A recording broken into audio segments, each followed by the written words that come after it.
welcome back to the channel. This week we have something very special. I would say one of the most exciting guitars to come out of Epiphone in quite a while.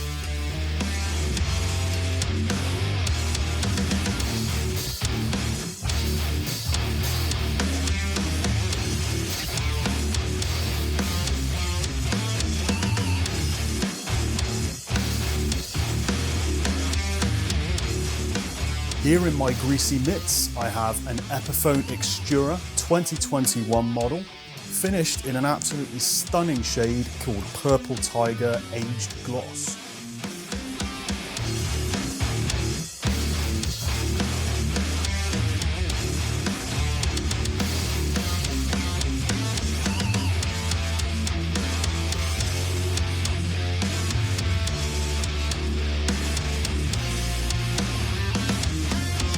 This guitar is a very recent addition to Epiphone's lineup, and I must say it's something refreshing. It's, in terms of appointments, an incredibly modern instrument. Epiphone generally are the guys you go to for more traditional guitars, I would say. The Les Pauls, the SGs, the 335s, you know, the more affordable end of what Gibson offer.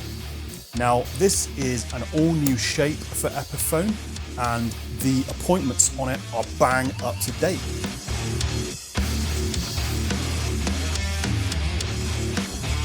So we have custom voiced Fishman Fluent active pickups. We have locking Grover machine heads. We have a proper Graphtec nut. Almost everything that a modern metal or rock guitar player would be looking for in kind of a mid-range instrument.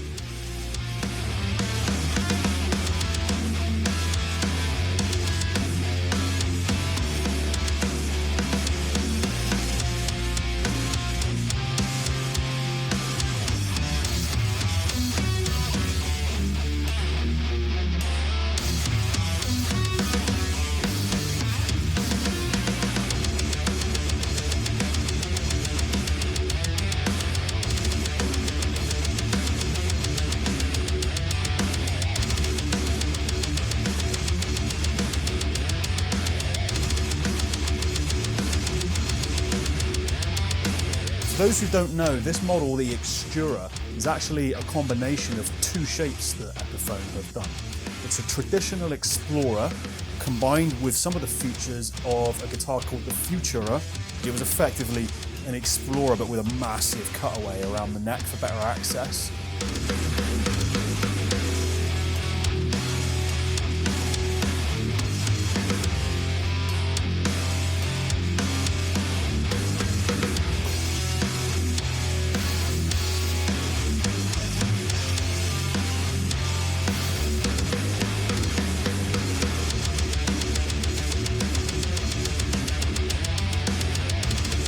Now what they've done here is effectively a cut and shut, so you've got the ass end of an Explorer, but you've got the enhanced cutaway of the Futura shape.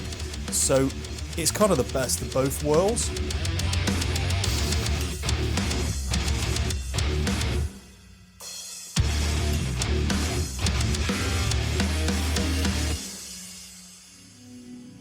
Visually, it's awesome looking, especially in the finish and the hardware choices that Epiphone have made with this guitar. They have stuck with the traditional 24.75 inch scale length, which you'll find on any Gibson or Epiphone Explorer going right back to the 80s. This scale length is not my favorite, I'll be honest. 25.5 is just where I tend to live. Reason being is that I do tend to down tune a fair bit, nothing crazy, like a step, half step here and there. String tension wise, 25.5 is just far, far better for that sort of thing. Also, just ergonomically, I find that the two pickups tend to be just a little bit too close together on the guitar with the 24.75. And often what I'll find is, at least with my playing style, I'll just be tapping the neck pickup with my pick, and it can get a little bit irritating because hitting the pickup when you're trying to down pick and that type of thing is just going to take a little bit of power out of your picking hand. So I found that whilst I've been living with this instrument for the past couple of weeks, I've just had to adjust my picking style just a little bit just to accommodate the scale length on this. So Epiphone really have taken sort of the traditional Explorer and brought it kind of bang up to date really. Ergonomically, it is just an Explorer in terms of weight and playing position and that type of thing. This thing is pretty bloody heavy. I mean, it's not the heaviest Explorer I've ever played. The 7-string solo I've got was ridiculous. But, you know, if you're buying one of these, you need to be prepared for, if you're going to use it for like a stage or performance instrument, this thing is going to fatigue a little bit just because it's heavy. It's not too bad balance-wise, and playing it sat down, it's not too bad. There's no kind of curved edges or anything, so it can dig in like just a tiny bit. And there's always the ever-present danger with an Explorer of just bashing the upper horn on something, so you just got to be careful with that. So ergonomically, it's pretty much a traditional Explorer, but you do have slightly better high fret access with that single cutaway. Now, on the face of it, and certainly when this guitar came out and I saw the specs that Epiphone were offering, I thought, damn, that's good value for money. So this guitar retails for like $799 GBP, which is like, you know, $800-900 US. This can be got for slightly less. There are some discounts out and about now, so you're probably realistically looking at maybe 750 quid to get this guitar. Now, for that sort of money, in my opinion, the bang for buck is superb. I mean, you have proper name brand components. You have Fishman active pickups, which are a couple of hundred quid on their own just to buy. You have a proper nut, ebony board, Grover locking machine heads. And I must say that when it comes to the stoptail bridge and the pots and all that type of thing, they're finished in this really nice, like brushed chrome, rather than just the traditional kind of bright chrome that you get on older Explorers. And it really just does look quite classy, which might be a weird thing to say when you're looking at a purple, like flying monster like this. If you take a look on the rear of the headstock, you will instantly find out how they've been able to offer these specs at this price. Yes, you guessed it, this guitar is made in China. Now, in the guitar community, there is a hell of a lot of kind of like country snobbery. So you will find that there will be people who will swear by Japanese and USA made instruments, and anything else is kind of cheap tat. Equally, you will find people who really are not that fussed. And in terms of the typical countries of manufacture these days, such as Indonesia, Korea, amazing instruments come out of those countries, shit instruments also come out of those countries. Now, when it comes to having things manufactured in China, China really is like similar to many other countries where they will make something as well as you pay them to make it. Now, of course, China, incredibly cheap labor is available there, and things can be made and manufactured at just insane, impossible cost prices. If you were to have the same thing manufactured here, just look at the markup on something like an iPhone to tell you why, you know, major like electronics manufacturers have things made there. So, being Chinese made, this will put off a certain group of people from buying this guitar. Now, the thing is, I think you're going to be missing out if you let that deter you from buying this, because this thing is built as well as anything I've played at this price point, even better than some things I've played above this price point. So the finish, the binding, it's not perfect. Like, there are small finishing issues, like with the line work on the binding at the neck joint here, like it's not perfect. Like, there isn't the attention to detail you would get maybe from something Japanese made, for example. But in terms of playability and how it feels in the hand, and certainly with the fretwork, yes, these aren't the most nicely rounded frets I've ever played. The shoulder on them, yeah, there's a lip you can feel, but they're not sharp. They're ultra consistent, which I think is something that's kind of underrated a little bit when people judge fretwork. You kind of want consistency up and down the neck so that muscle memory kicks in and you're never found, oh damn, that's a sharp fret. So this thing, really, I cannot fault it build quality wise. Even the switch is pretty good. It's not one of those wobbly, crappy ones that you get on cheap guitars. The pots, of course, will be Fishman made. Now, the only area on this guitar where you will be able to identify where a few pennies have been saved is the battery cavity. Now, it does have this really cool pop open, like flip open cover to it, which is fun to play with for a few minutes. But inside you will find just a basic like vinyl battery plate. It's not a proper metal cavity that you would get on something more high end like a Schecter or an ESP. It's not visible, but you know, it's worth mentioning because it's something that I noticed and thought, that's a bit cheap looking. Everywhere else though, this thing feels like absolutely every penny of the price it costs. And really, if you think about the hardware choices, for one, that's value for money. But just think about the amount of wood that goes into making a lump like this. Like, you're looking at, like, just with the thickness of it and the size of it, you know, like, that's got to add some cost compared to something like a Stratocaster or something like that. So if you're looking just for pure, like, bang for buck in terms of the physical amount of guitar you're getting for this money, I mean, even from that standpoint, this thing is really compelling. Now, the Fishman Fluence active pickups in this guitar are completely unique to the Extura range and also the Prophecy range in general from Epiphone. So these are not your typical Fishman Fluence moderns or classics. These are custom voiced for the Prophecy range, which I think is amazing that Epiphone have been able to do that. Now, I have a lot of experience with Fishman pickups. Those of you who watch my channel will know I'm not overly keen on them for 6-string guitars. I really think they work well for 7 and 8 string because they're just so compressed. There is so much high mids in there that it really works for lower registers. However, when it's come to 6-string instruments, I've not been as keen because certainly with the Fluence moderns, I find that there is something in the higher registers that's just a little bit irritating. And the compression on Fluence moderns almost makes it sound like you have a wah pedal in the open position, in the cocked position. It's like, is that compressed? So I was a little bit dubious about approaching these pickups because I just thought, well, it says they're custom voiced, but like, I'm not expecting them to be that much different from Fluence moderns. Boy, was I wrong. These sound totally different to Fluence moderns, but in a supremely positive way. I actually think this is how Fluence moderns should sound, just the standard ones. Now, the difference being that you'll hear when I play in a minute, and hopefully you can hear on the song that's introed this video, but there's a couple of different voicing options that are apparently, one is based on a traditional Gibson burst bucker, and the other is kind of more of like a hot-rodded pickup sound. So again, it's like a modern take on a traditional guitar. But in real terms, what that actually means is that these are less compressed, these are less kind of heavily EQ'd, so there's not as sharp of an EQ curve applied to these. They do have a really nice kind of high-end roll-off, so there's a smoothness to these pickups that you do not get with Fluence moderns. And these, in my opinion, actually sound very close to the EMG 5766 set. They have that real like smoothness to them while still giving you that cracking amount of like output and just the right amount of compression to really get what you would expect from like an active pickup. So listen to them. This is just on voice 1. We're running through my Kemper just on a good old Mesa Boogie dual rec profile.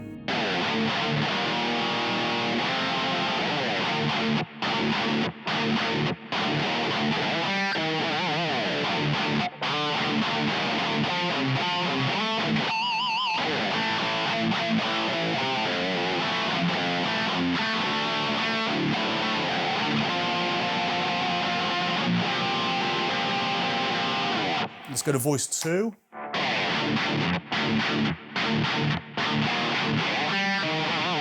It has a lot less gain.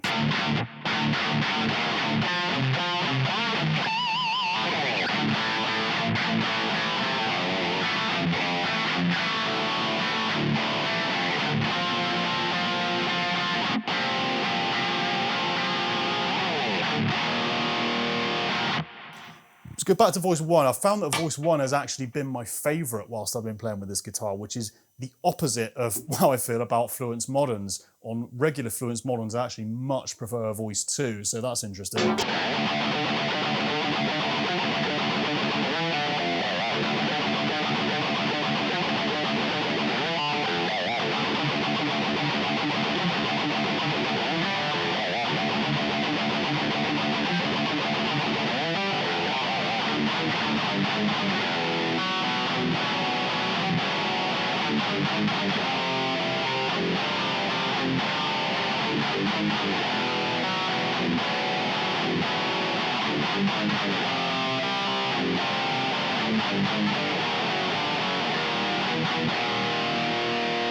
Voice 2 again.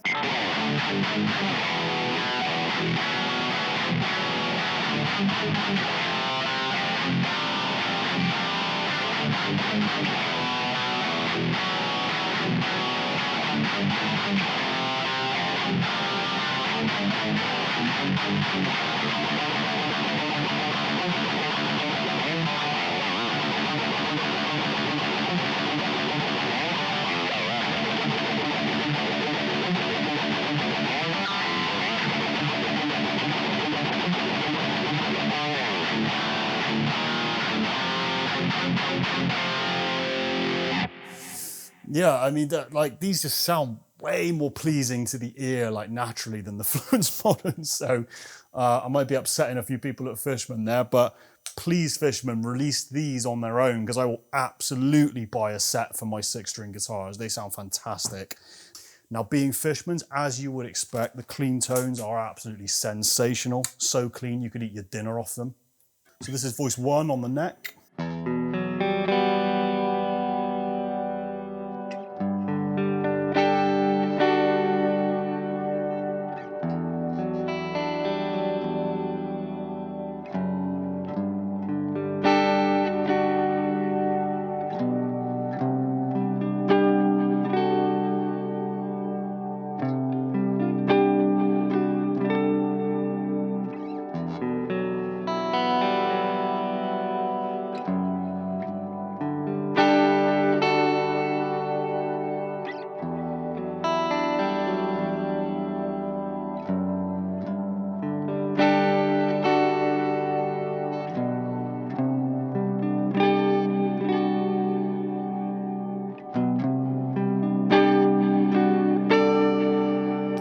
Voice 2.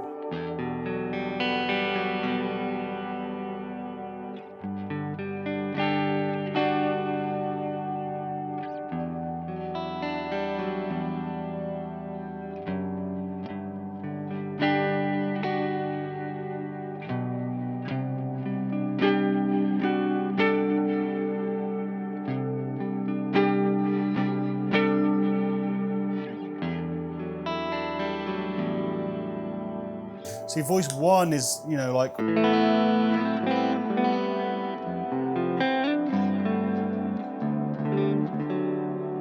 just like your full, that's definitely like a burst bucket type thing. And I think voice 2 is more like a single chord thing.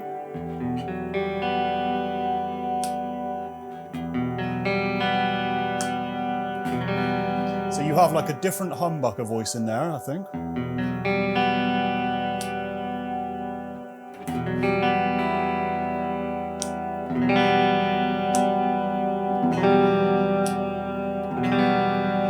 Have the option then of the main neck voicing, which is like burst bucker style. Then you have a second humbucker voicing. And then you have the option of a coil split as well.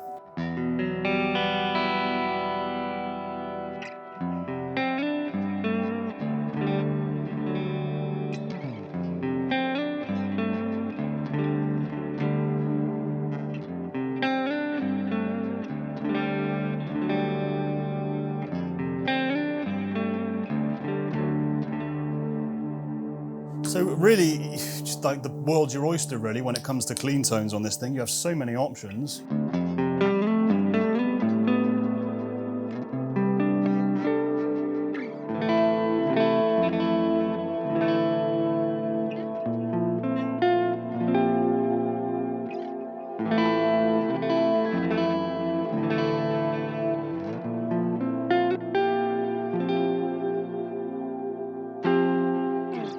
So to summarise, I think Epiphone have knocked it out of the park with this guitar.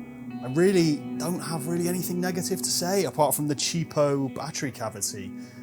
You know, if you have like 700-800 quid to spend on a rock instrument or even metal focused instrument, this thing is such good value for money.